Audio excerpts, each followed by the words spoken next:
Let me show you some tips and tricks for POCO F8 Pro and POCO F8 Ultra. Many of these things can be done also on other Xiaomi or POCO or Redmi smartphones. However, I still think it is worth mentioning these tips. So the first thing that I want to show you is the folder customization. So if you have a folder on the home screen where you have a bunch of different apps, you can actually edit the folder in many different ways. Of course, besides the name, we can also make them larger. We can use this 2x2 format. We can make enlarged icons, so you can quickly access these three main apps over here, the first three apps that you have in the folder, or you can use XXL, and then you can use up to, well, you can open up to 8 apps quickly just by tapping on the app over here, and you don't have to go into the folder in order to actually open these apps. Besides that, if you press and hold your finger on an empty space on the home screen, of course, we're gonna go to this editing section, and in here you should be able to find settings, and in settings we have transition effects, so you can use a different effect that is used to switch between different screens, of course, different pages. So you should be able to choose your favorite one if you want to. Let's say we're gonna use this cube one, and as you can see, this is how the transition effect looks like.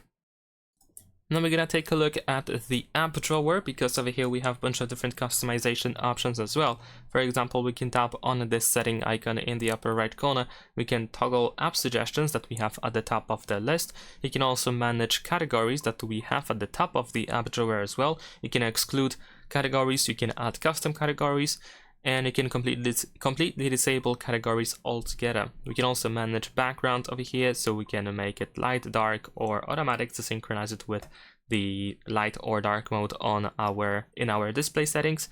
And in here we can also adjust the transparency. So if you want to see the wallpaper that you have on this home screen, then as you can see, we can easily include that as well. And there are some other additional stuff that might be quite useful as well, like for example, grouping icons by color. Now, besides that, one of the interesting apps that we have on these smartphones is the security app, and in here we can find a bunch of different tools that can be quite useful. So if you scroll all the way down and then swipe up, we can find, for example, dual apps, where you can create a duplicated version of a specific apps that are supported, of course, over here. So as you can see, I have created several different copies. So if you have, for example, more than one account for a specific app and you don't want to constantly switch between these accounts, then of course you should be able to create second versions of these apps, and of course they are treated as separate apps.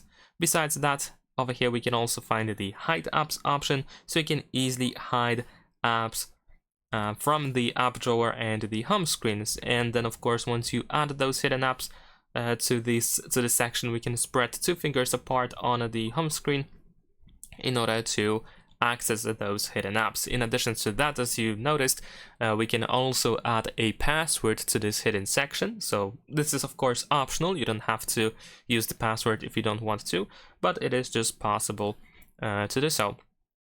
Besides that, we have the app lock as well, which I believe it is also available in here in the toolbox. There we go. Here we have the app lock, and in here we can simply lock apps. So let's say I'm gonna lock YouTube, and if I try to open YouTube after that, then of course I need to enter the password that I have set up for the app lock.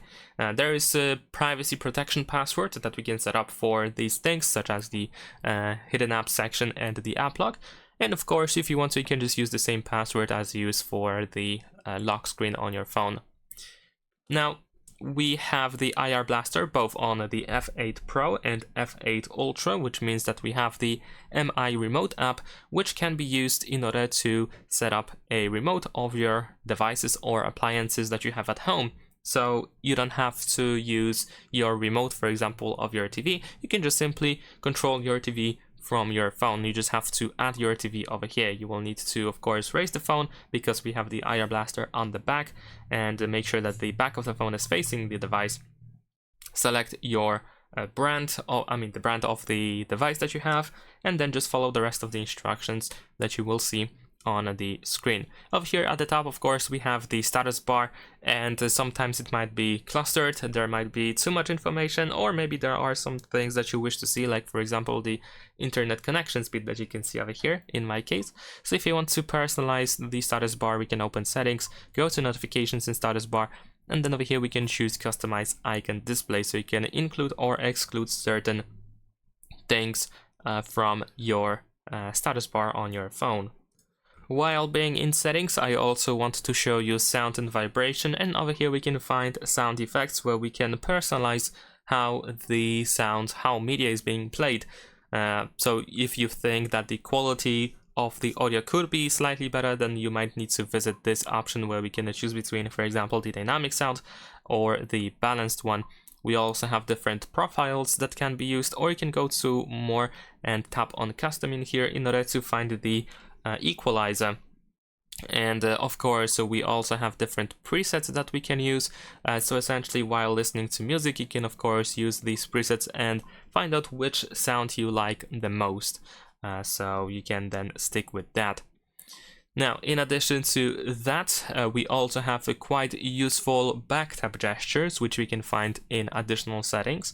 Over here in additional settings, we're gonna go to gesture shortcuts, and then in here we have backtap. We have double backtap and triple backtap, and of course we can choose what should happen when we perform this gesture. In my case, I for example set up double backtap to toggle silent mode, so I should be able to double tap the back of the phone in order to enable or disable the silent mode. This is of course customizable, at least to some degree, so you can decide by yourself what should happen when you actually perform these gestures as I mentioned.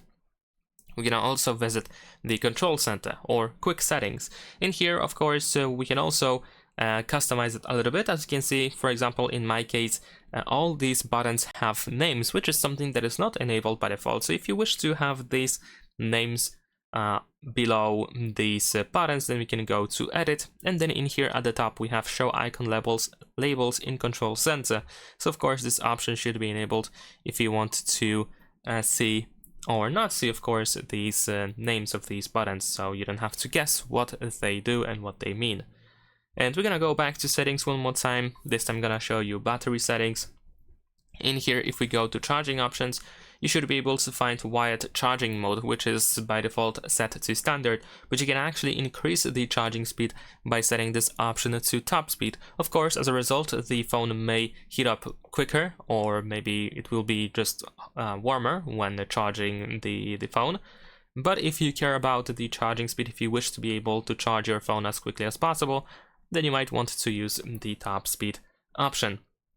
Of course, the charging options look like this on the Pro model. However, on Ultra it looks slightly different because we actually have more options.